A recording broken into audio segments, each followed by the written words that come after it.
Yeah, I think someone need to check on Jerry Jones, man. Did y'all notice when the game first started, Jerry Jones was up there. He had his whole crew up there. As the 49ers started walking the Cowboys down, they started leaving one by one. And when the Cowboys were down, Jerry Jones was sitting up there by himself, man. That's a sad picture, bro. For a guy who done paid Dak Prescott all that money, man, and to see he can't win games that he should be able to win. That gotta hurt. It has to. You know, I'm not really a Cowboys fan, but man, if I was, I would be demoralized right now because the Cowboys are now 3-4. They play the Atlanta Falcons next week. The Atlanta Falcons like 5-3, something like that. Man, Captain Kirk been playing ball. Atlanta play good in the dome. They gotta travel to the dome, man. How it's looking, the Cowboys gonna be 3-5. But let's get back to this game though. My motto is, if it ain't real, I ain't respecting it. So without further ado, let me keep it real. Dak Prescott is overrated. It was plenty times in that game where Dak Prescott could have took off running. You know, I don't know what's going on with that dude. Before he got paid, if the lane was open, he'll take off with it. Not anymore, man. He'd rather throw that incompletion, force a turnover, than to run that ball. I'm guessing he don't want to get hurt anymore. Man, $60 million a year, man. Look, ain't no way, man. You got to do whatever you got to do to win. The Cowboys' playoff lives is on the line, and the leader let them down. The leader failed the team. He didn't do what he needed to do. That first interception he threw, that was all on him. You know, he didn't throw that ball right to that receiver. That ball hung up in the air, giving the DB a chance to make a play on the ball. The second interception, that was on him too.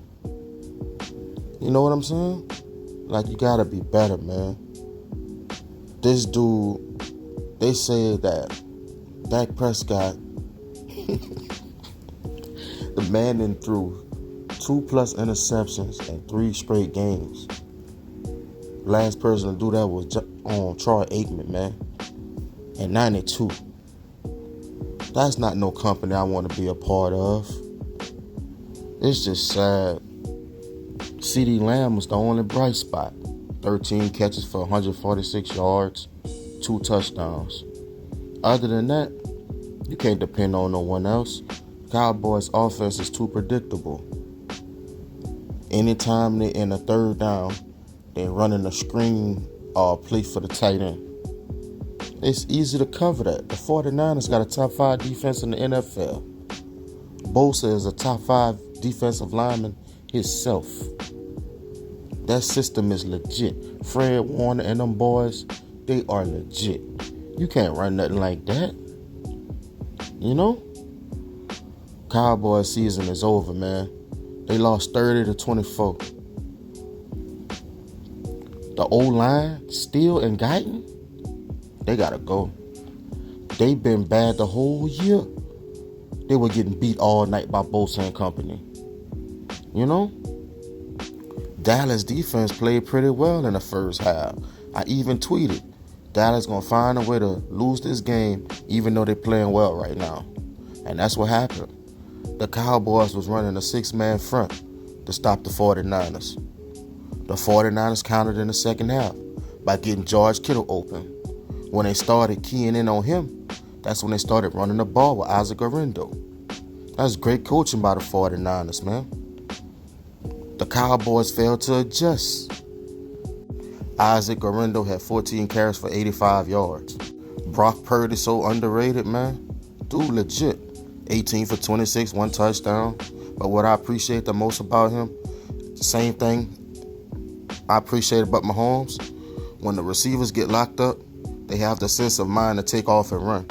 Brock Purdy had 56 yards, 1 rushing touchdown, And George Kittle, he was just eating out there. Him, 128 yards, 1 touchdown, while Debo had 71 receiving yards. In the second half, the Cowboys couldn't really get no pressure. I think they got 2 sacks, but it wasn't enough. They had 292 total yards, 236 passing yards to go with 56 rushing yards, 5 yards a play. While the 49ers had 469 total yards, 246 passing, 223 rushing, and they were averaging 7 yards a play. The 49ers just a good team. Their record don't show how good they are. The Cowboys knew that coming in. Cowboys always struggle with the 49ers. That's why when they were, when the Cowboys were up 10-6, I had no worries. I didn't see no panic on the 49ers side. They knew they were going to be able to make adjustments and come out swinging, and they did. When you look at all the young quarterbacks, all the quarterbacks that getting paid a lot of money, man, when it's time, they make plays. I just don't see that with Dak Prescott. I don't be seeing no sense of urgency with this guy. Because, I'm so serious, man.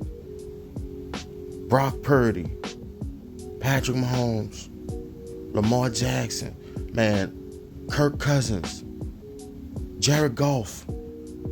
Some of them guys are just pocket passers. When things get tough, man, they will look to use their legs. And that's sad. Because when you look at Dak, man, look how big Dak is, man. His legs. Man, you telling me you can't take off and run, bro? You worry about taking a lick? Man, you should be able to absorb any lick that you get. But he should have that mentality that I'm not a pocket passer. In my opinion, he should look to run more than he throw. Real talk. Man, they need to change offensive coordinators and try to run like an option offense with Dak, bro. I like when he rolling out, like Russell Wilson used to do with Seattle. Russell Wilson ain't no pocket passer. Russell Wilson struggles with short accuracy. But when he roll out, he delivers some of the best balls you ever seen. That's the type of offense Dak need to be in, man. When he was in college, that's the type of offense he was in.